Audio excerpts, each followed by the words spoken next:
सफल बने, समर्थ बने, पावन बने जीवन। मीठी मुरली सुन के पाए सुख सघन।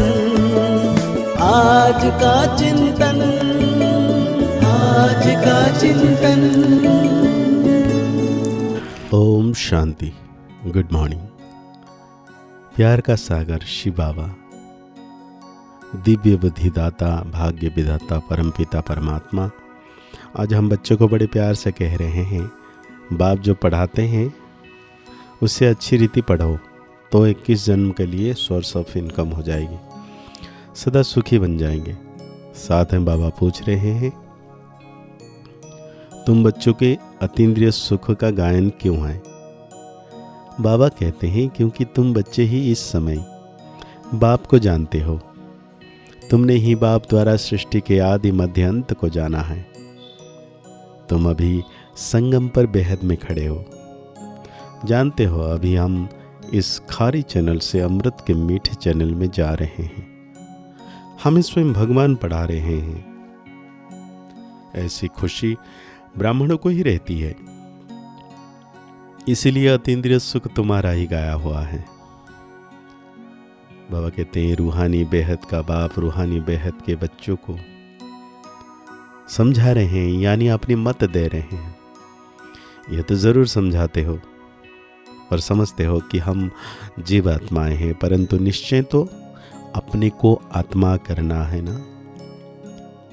यह कोई हम नया स्कूल नहीं पढ़ते हैं, हर 5000 वर्ष के बाद पढ़ते आते हैं। बाबा पूछते हैं ना, आगे कभी पढ़ने आए हो?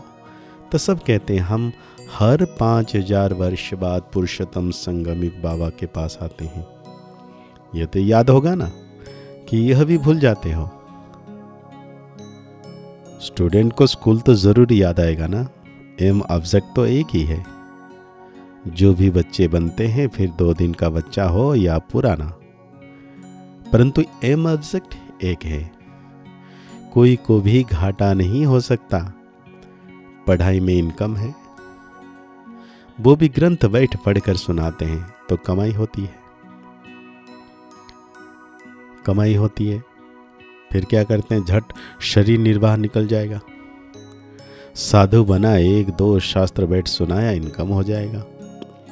अब यह सब सोर्स ऑफ इनकम है। हर एक बात में इनकम चाहिए ना। पैसे तो कहाँ भी घूम फिर आओ, अगर पैसे हैं तो कहीं भी घूम फिर आओ। तुम बच्चे जानते हो, बाबा हमको बहुत अच्छी पढ़ाई पढ़ाते हैं, जिससे 21 जन्मों की इनकम मिलती है।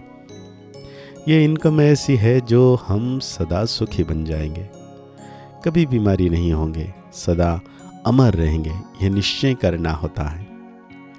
ऐसे ऐसे निश्चय रखने से तुमको उल्लास आएगा, नहीं तो कोई ना कोई बात में घुटका आता रहेगा। अंदर में सिमरन करना चाहिए। हम बेहद के बाप से पढ़ रहे हैं भगवानुवाच। यह तो गीता है। गीता का भी युग आता है ना, सिर्फ भूल गए हैं, यह है 5वां युग। यह संगम बहुत छोटा है, वास्तव में चौथाई भी नहीं कहेंगे। परसेंटेज लगा सकते हैं, सो भी आगे चल बाप बतलाते रहेंगे। कुछ तो बाप को बतलाने की भी नूंद है ना। तुम सभी आत्माओं में पाठ की नूंद है, जो रिपीट हो रही है। तुम जो सीखते हो वो भी रिपीटेशन है ना। रिपीटेशन के रोज का जो राज है, तुम बच्चों को मालूम हुआ है। कदम कदम पर पाठ बदलता जा रहा है। 1 सेकंड ना मिले दूसरे से, ज्यों मिसल जू मिसल टिक टिक टिक चलती रहती है। टिक सुई सेकंड पास हुआ, अभी तुम बेहद में खड़े हो। बाबा बाप भी है, टीचर सदगुरु भी है, सुप्रीम अक्षर तो जरूर डालना है। कभी कभी बच्चे भूल जाते हैं। यह सब बातें बच्चों की बुद्धि में रहनी चाहिए। शिव बाबा की महिमा में यह अक्षर जरूर डालने हैं, सिवाय तुम्हारे और कोई जानते ही नहीं।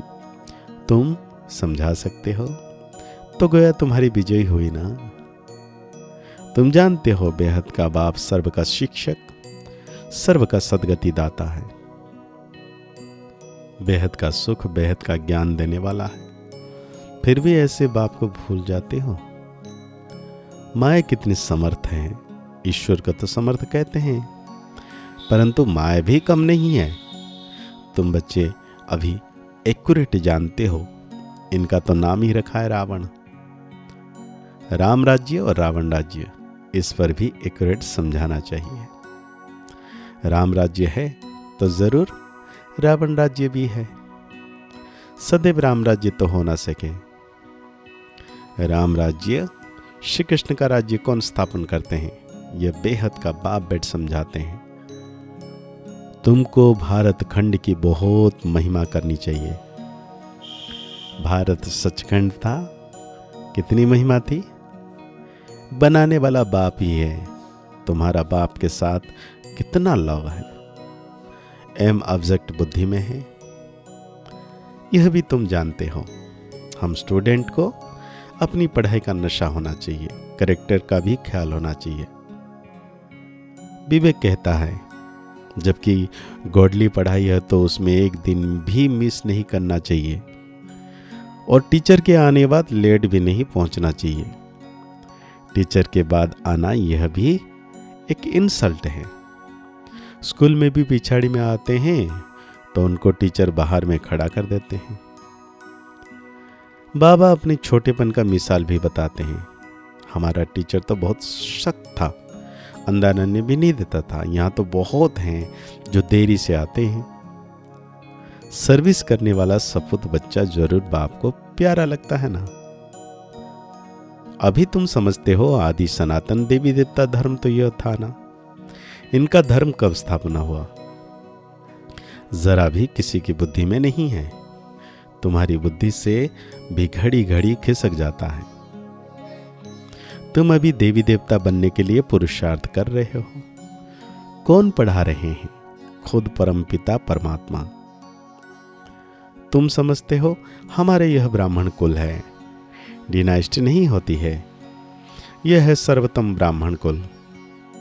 बाप भी सर्वोत्तम है ना, ऊंचे ते ऊंचे है, तो जरूर उनकी आमदनी भी ऊंची होगी। उनको ही श्री श्री कहते हैं, तुमको भी श्रेष्ठ बनाते हैं। तुम बच्चे ही जानते हो कि हमको श्रेष्ठ बनाने वाला कौन है, और कुछ भी नहीं समझते। तुम कहेंगे हमारा बाप है। बाप भी है, टीचर भी है, सतगुरु भी है, पढ़ा रहे हैं। हम आत्माएं हैं। हम आत्माओं को बाप ने स्मृति दिलाई है, तुम हमारी संतान हो, ब्रदरहुड हो। बाप को याद भी करते हैं, समझते हैं वो निराकारी बाप है, तो जरूर आत्मा को भी निराकारी ही कहेंगे। बाप कहते हैं, मुझे कहते ही हैं हेवनली गॉडफादर। यह भी तुम जानते हो, अब ईश्वर की स्थापना हो रही है, वहां क्या क्या होगा ये सिवाय तुम्हारे और कोई की बुद्धि में है नहीं। तुम्हारी बुद्धि में है कि हम विश्व के मालिक थे, अब बन रहे हैं। प्रजा भी ऐसे कहेगी ना कि हम मालिक हैं। यह बातें तुम बच्चों की ही बुद्धि में ही है, तो खुशी रहनी चाहिए। यह बातें सुनकर फिर दूसरों को भी सुनानी है। इसलिए सेंटर व म्यूजियम खोलते रहते हैं। जो क्लब पहले हुआ था वही होता रहेगा। म्यूजियम सेंटर शादी के लिए तुमको बहुत ऑफर करेंगे, फिर बहुत निकल पड़ेंगे। सबकी हड्डियां नरम होती जाती हैं। सारी दुनिया की अब तुम हड्डियां नरम करते जाते हो। तुम्हारी योग में कितनी जबरदस्त ताकत है। बाप कहते हैं तुम्हारे में ताकत बहुत है। तो आज धारणा के लिए बाबा कह रहे हैं हम गॉडली स्टूडेंट हैं, इसलिए पढ़ाई का नशा भी रहे तो अपने कैरेक्टर्स पर भी ध्यान हो। एक दिन भी पढ़ाई मिस नहीं करनी है। देर से क्लास में आकर टीचर की इंसल्ट नहीं करना है। इस बिकारी छीछी दुनिया में नफरत रखनी है। बाप की याद से अपनी आत्मा को पवित्र स्वतंत्र धर्म बनाने का पुरुषार्थ करना है। सदैव खुश हर्षित मुख रखना है। आज बाबा वरदान दे रहे हैं, होपलेस में भी होप पैदा करने वाले सच्चे परोपकारी संतुष्टमणि भव। त्रिकालदर्शी। बाबा कहते हैं त्रिकालदर्शी बन हर आत्मा की कमजोरी को परखते हुए उनकी कमजोरी को स्वयं में धारण करने या वर्णन करने के बजाय कमजोरी रूपी कांटे को कल्याणकारी स्वरूप से समाप्त कर देना, कांटे को फूल बना देना, स्वयं भी संतुष्ट मणि के समान संतुष्ट रहना और सर्व को संतुष्ट करना, जिसके प्रति सब निराशा दिखाएं ऐसे व्यक्ति व ऐसे स्थिति में सदा के लिए आशा के दीपक जगाना, अर्थात दिल शिकस्त को शक्तिवान बना देना। ऐसा श्रेष्ठ करते हुए चलता रहे तो परोपकारी संतुष्ट मणि का वरदान प्राप्त हो जाएगा। तो आज बाबा हम बच्चों को स्लोगन दे रहे हैं, परीक्षा के समय प्रतिज्ञा याद आए तब प्रतीक्षता होगी। आज अव्यक्त इशारे में बाबा कह रहे हैं सारे दिन में बीच बीच में 1 सेकंड भी मिले तो बार बार ये विदेही बनने का अभ्यास करते रहो। 2-4 सेकंड भी निकालो, इससे बहुत मदद मिलेगी। नहीं तो सारा दिन बुद्धि चलती रहती है। तो विदेही बनने में टाइम लग जाता है और अभ्यास होगा तो जब चाहे उसी समय विदेही हो जाएंगे, क्योंकि अंत में सब अचानक होना है। तो अचानक के पेपर में यह विदेहीपन का अभ्यास बहुत आवश्यक है। तो आज के मुरली के अनुसार हम सो मान लेंगे, मैं संतुष्ट मणि आत्मा हूं, मैं संतुष्ट मणि आत्मा हूं। मुरली को और गहरी रीति से चिंतन करते हुए निरंतर मीठे बाबा की याद रहना है कि बाबा सदा मेरे साथ है। मुस्कुराते रहिए, आगे बढ़ते रहिए, पुरुषार्थ करते रहिए, खुश रहें, स्वस्थ रहें, मस्त रहें। ओम शांति, ओम शांति, ओम शांति।